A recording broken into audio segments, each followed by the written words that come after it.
बिस्मिल्लाहिर्रहमानिर्रहीम। वेलोसिटी के बाद हमारे पास अगला जो हमारा टॉपिक है, अगली जो हमारी डेफिनेशन है वो है एक्सेलरेशन। एक्सेलरेशन होता है कि rate of change of velocity, कि किसी बॉडी की जो वेलोसिटी है वो किस शरह से चेंज हो रही है। डेफिनेशन देखो, उसने कहा कि acceleration is defined as the rate of change of velocity of a body, यानी किसी भी बॉडी की जो वेलोसिटी है वो किस शरह से चेंज हो रही है, किस रेट से वो चेंज हो रही है, वो उसका एक्सेलरेशन कहलाएगा। वेलोसिटी हमने क्या देखा था कि वेलोसिटी होता है डिस्प्लेसमेंट को आप डिवाइड करते हैं टाइम पे। कितना किसी बॉडी ने डिस्प्लेसमेंट ट्रैवल किया है, कितना उसने एक शॉर्टेस्ट डिस्टेंस जो है वो ट्रैवल किया, आप उसको जब टाइम पे डिवाइड करते हैं तो आपके पास वो वेलोसिटी निकलती है।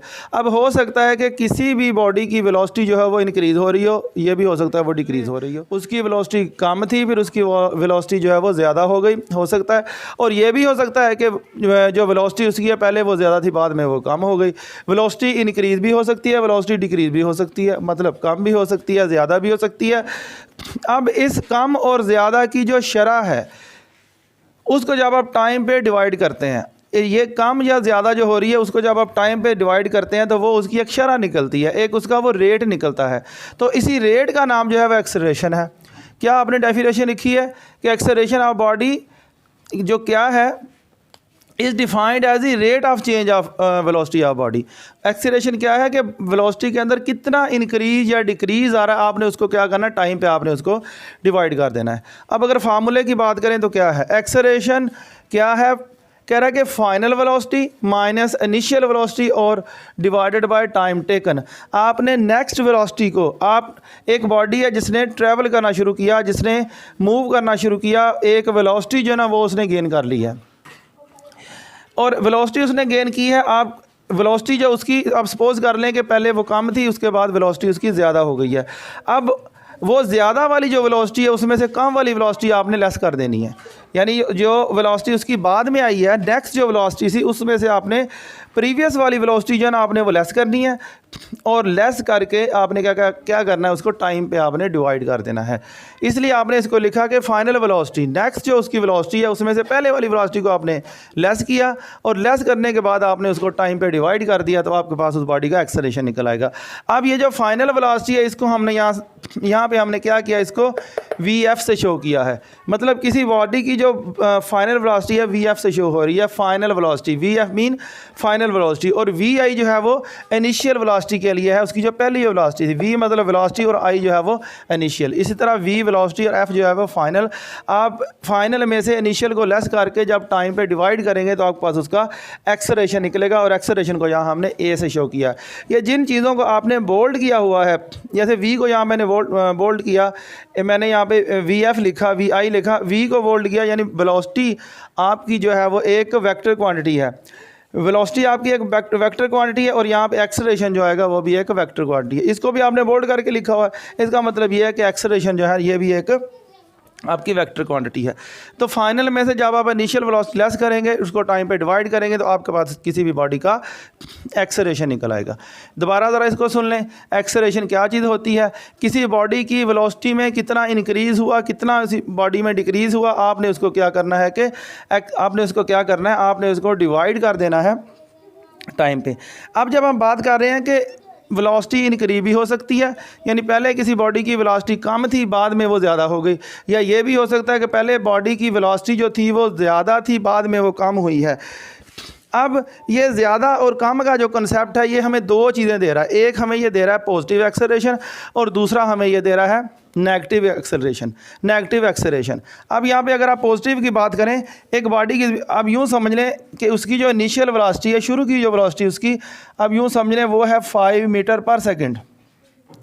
शुरू की इसकी जो वेलोसिटी है वो है 15 मीटर पर सेकंड, और उसकी जो नेक्स्ट वेलोसिटी है, मतलब उसका VF जो है, अब यूँ समझ लें कि वो आपके पास है 20 मीटर पर सेकंड है।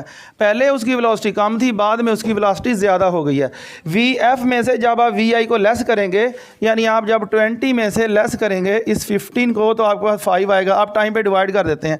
सपोज़ उसने जो इस चेंज के दौरान उसने जो टाइम लिया, यानी 15 से 20 तक जाते जाते 15 मीटर पर सेकंड से 20 मीटर पर सेकंड तक जाते जाते उसने जो टाइम लिया वो है, सपोज कर लें आप 5 सेकंड।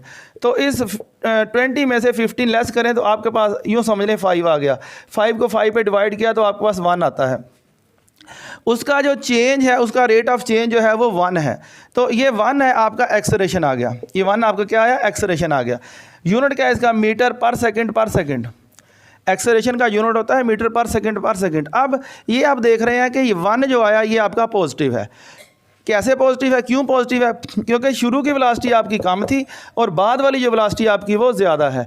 यहाँ से आप लेस किया तो ये 5 पॉजिटिव आता है। इस तरह आपने टाइम पे डिवाइड किया तो 1 जो आपका आ चुका है, उसकी एक्सेलरेशन जो है 1 मीटर पर सेकंड, ये भी आपका क्या है, ये आपका पॉजिटिव है एक्सेलरेशन। अब इस तरह हो सकता है कि वेलोसिटी आपकी जो वह पहले कम थी बाद में ज़्यादा हुई है, और ये भी हो सकता है कि वेलोसिटी पहले आपकी ज़्यादा है बाद में आपकी वेलोसिटी कम है। इसका आप यूँ समझ लें, इस तरह आप इसको देख लें कि पहले मेरे पास ये अगर 15 है, नेक्स्ट अगर कम हो गई, अब सपोज कर लें कि उसके बाद ये 10 हो गई है, यानी इनिशियल वेलोसिटी आपकी 15 है और आपकी जो फाइनल वेलोसिटी है वो आपकी 10 है। अब अगर यहाँ पे आप लेस करेंगे, अब इसको देख लें, अब आप यहाँ पे लेस करते हैं 10 में से आप लेस करते हैं 15 को, तो आपके पास यहाँ पे -5 आता है। ये -5 आपके पास आ चुका है। अब -5 आने की वजह से, माइनस आने की वजह से क्या होगा, जब आप उसको डिवाइड करेंगे तो आपका यहाँ पे नेगेटिव एक्सेलरेशन भी आपका नेगेटिव आ जाएगा। पहले क्या था, एक्सेलरेशन आपका पॉजिटिव था, +1 आया। अब आपका एक्सेलरेशन जो है वो -1 आया। किस वजह से कि आपकी पहले केस में हमने जो पहले किया था तब आपकी इनिशियल वेलोसिटी कम थी और फाइनल वेलोसिटी आपकी ज़्यादा थी, लेकिन अब क्या हो रहा है, अब आपकी इनिशियल जो है वो ज़्यादा है और फाइनल आपकी कम है। इस वजह से आपका ये नेगेटिव आया एक्सेलरेशन। अब नेगेटिव एक्सेलरेशन जो है इसके 2 नाम और हैं, यानी इसको 2 और तरह से लिखा जा सकता है। इसको आप डिसेलरेशन भी कहते हैं, नेगेटिव एक्सेलरेशन को डिसेलरेशन भी बोला जाता है।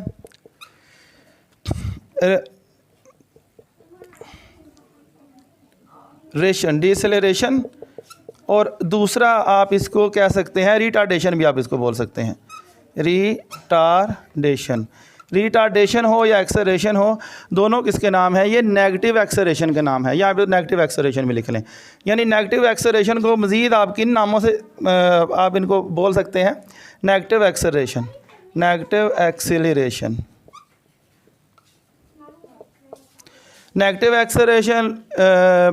डिसेलरेशन या रिटार्डेशन, ये तीनों जो नाम हैं इसके हैं कि आपकी पहली वेलोसिटी ज़्यादा है, अगली वेलोसिटी आपकी कम है, आपने फाइनल में से इनिशियल को लेस किया, टाइम पे डिवाइड किया, डिवाइड करेंगे तो आपके पास वो नेगेटिव आ जाएगा। नेगेटिव एक्सेलरेशन का मतलब है कि आप उसको डिसेलरेशन बोल सकते हैं या आप उसको रिटार्डेशन बोल सकते हैं। नेक्स्ट है हमारे पास यूनिफॉर्म एक्सेलरेशन। अब यूनिफॉर्म एक्सेलरेशन की अगर आप डेफिनेशन देखते हैं तो वो हमारे पास है, अ बॉडी है uniform acceleration if it has equal changes in velocity in equal intervals of time however short the interval may be। आपने देखा था एक्सेलरेशन क्या चीज़ होती है। एक्सेलरेशन ये है कि किसी बॉडी की वेलोसिटी में तब्दीली वाक़या हो रही है, किसी बॉडी की वेलोसिटी तब्दील हो रही है, किसी बॉडी की वेलोसिटी चेंज हो रही है। आपने उसमें जब फार्मूले की बात की थी एक्सेलरेशन की, तो क्या था एक्सेलरेशन के अंदर कि आपने उसमें देखा था आपके पास Vf - Vi डिवाइडेड बाय क्या है, टाइम। यानी उसने उसकी फाइनल वेलोसिटी में से हम क्या कर रहे हैं, इनिशियल वेलोसिटी को लेस कर रहे हैं और लेस करके आप उसको टाइम पे डिवाइड कर रहे हैं, तो वो आपका एक्सेलरेशन ही कर रहा है। अब अगली बात हमने ये की थी, हो सकता है वेलोसिटी किसी बॉडी की चेंज हो रही हो सकता है बॉडी किसी बॉडी की जो वेलोसिटी है वो इंक्रीज़ हो रही है और ये भी हो सकता है कि वो डिक्रीज़ हो रही हो। लाजमी तो नहीं है कि बॉडी की जो वेलोसिटी है वो कांस्टेंट ही रहे हमेशा, इंक्रीज़ और डिक्रीज़ बॉडी की वेलोसिटी हो सकती है। लेकिन आप इसकी अगर बात करते हैं एक्सेलरेशन की, क्योंकि एक्सेलरेशन का ताल्लुक ही चेंज से है, एक्सेलरेशन का ताल्लुक चेंज से है। यानी अगर वेलोसिटी चेंज हो रही है तो इसका मतलब क्या है, वो उस बॉडी का एक्सेलरेशन है। अब अगर ये चेंज जो है वो एक ही तरह की है, यानी उसने स्पेसिफिक टाइम के अंदर स्पेसिफिक टाइम की एक स्पेसिफिक किस्म की एक उसने चेंज की है। अब इसको यूँ समझ लें, एक बॉडी की वेलोसिटी जो है वो आप लिख लें कि फर्स्ट सबसे पहले उसने क्या किया, मैं यूँ लिख रहा हूँ उसको V1, यानी उसके सबसे पहले वाली उसकी जो वेलोसिटी है, उसकी एक स्पेसिफिक वेलोसिटी से बॉडी जा रही है, वो है आपके पास 5 मीटर पर सेकंड। उसके बाद उसकी बॉडी की जो वेलोसिटी है वो हो जाती है, उसको V2 का नाम दे दें, वो हो जाती है उसकी 10 मीटर, वो हो गई उसकी 10 मीटर पर सेकंड। थोड़ी देर के बाद आप इसको V3 का नाम दे लें, कि V3 जो उसकी वो हो गई 15 मीटर पर सेकंड। उसके बाद उसकी जो वेलोसिटी V4 उसका जो है वो है 20 मीटर पर सेकंड। अब अगर आप इसकी इंक्रीज़ देखते हैं 5 मीटर, 10 मीटर, 15 मीटर और 20 मीटर, यानी 5 मीटर का इसमें जो है वो इंक्रीज़ आ रहा है। नेक्स्ट जो अगली वेलोसिटी है वह पिछली वेलोसिटी से 5 मीटर पर सेकंड जो है वो ज़्यादा है। अगर ये चेंज आपका इक्वल इंटरवल्स में होता है, अगर आप यूनिफॉर्म एक्सेलरेशन की बात करें, अगर आपका ये चेंज इक्वल इंटरवल्स में होता है तो फिर आपका ये यूनिफॉर्म एक्सेलरेशन है। कैसे कि उसने V1 से V2 तक जाने में, V1 से V2 तक जाने में, आप इसको सपोज कर लें, यूँ समझ लें, मैं कहता हूँ उसने V1 से V2 तक जाने में उसने टाइम लिया वो है 7 सेकंड, 7 सेकंड उसने टाइम लिया है V1 से V2 तक जाने में। फिर V2 से V3 तक जाने में भी उसने 7 सेकंड का टाइम लिया, यानी जितना टाइम उसने लिया है V1 से V2 तक जाने में उतना टाइम उसने लिया V2 से V3 तक जाने में, 7 सेकंड्स। और इसी तरह अगर वो इतना ही टाइम ले अगली जो उसकी वेलोसिटी है यानी V4 जो है वहाँ तक जाने में, मैं यहाँ पे इसको लिखता हूँ कि 7 सेकंड उसने मज़ीद टाइम लिया है V4 तक जाने में। 5 से 10 पे गई कितने सेकंड्स में? 7 सेकंड्स में। और 10 से वो 15 में आई कितने सेकंड्स में? 7 सेकंड्स में। उसके बाद वो V3 यानी 15 से वो 20 पे गई है, वो भी 7 सेकंड्स में। यहाँ आप देख रहे हैं कि इनक्रीज़ जो है वो भी उसका सेम है और उसका टाइम इंटरवल जो है वो भी सेम है। अगर इस तरह की सिचुएशन आपके पास है कि उसने इक्वल जो उसकी वेलोसिटी में चेंज हो रही है, उसकी वेलोसिटी में जो चेंज हो रही है वो भी इक्वल है और उसके जो टाइम के इंटरवल्स हैं वो भी इक्वल हैं। अब इंटरवल कौन से हमारे पास? ये 7 जो है 7 सेकंड, ये इंटरवल। अगर आपकी वेलोसिटी चेंज भी एक ही जैसे हो रही है और जो इंटरवल वो ले रहा है वो भी एक ही जैसा है, तो इसका मतलब है अब ये जो आपके पास एक्सेलरेशन आया, यानी इस तरह की वेलोसिटी के चेंज होने से एक्सेलरेशन आ रहा है वो आपका यूनिफॉर्म एक्सेलरेशन है। अच्छा, यहाँ पे ये चीज़ है कि एक्सेलरेशन ये डिक्रीज़ भी हो सकता है। पहले आपका यूँ समझ लें, यहाँ पे कुछ आप क्वांटिटी लिख लें, आप यहाँ पे 50 लिख लें। V1 आपका 50 है, फिर आपका 45 हो गया, V2 फिर आपका 40 हो गया, 40 के बाद आपका 35 हो गया। इंक्रीज़ भी हो सकती है वेलोसिटी, डिक्रीज़ भी हो सकती है। जाहिर सी बात है वेलोसिटी आपने दोनों चीज़ें इसमें एक्सेलरेशन में देखी थी, पॉजिटिव एक्सेलरेशन क्या है और नेगेटिव एक्सेलरेशन क्या है। कि वेलोसिटी आपकी अगर इंक्रीज़ हो रही है तो पॉजिटिव एक्सेलरेशन है, आपकी वेलोसिटी जो है डिक्रीज़ हो रही है तो आपका वो नेगेटिव एक्सेलरेशन है।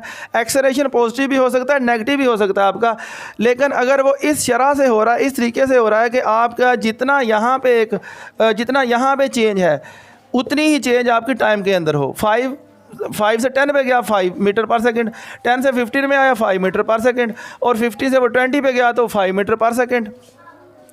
जितनी चेंज यहाँ पे आ रही है, जितनी चेंज आपकी इस वेलोसिटी में आ रही है, उतनी चेंज अगर इंटरवल्स में भी है तो आपका ये यूनिफॉर्म एक्सेलरेशन है।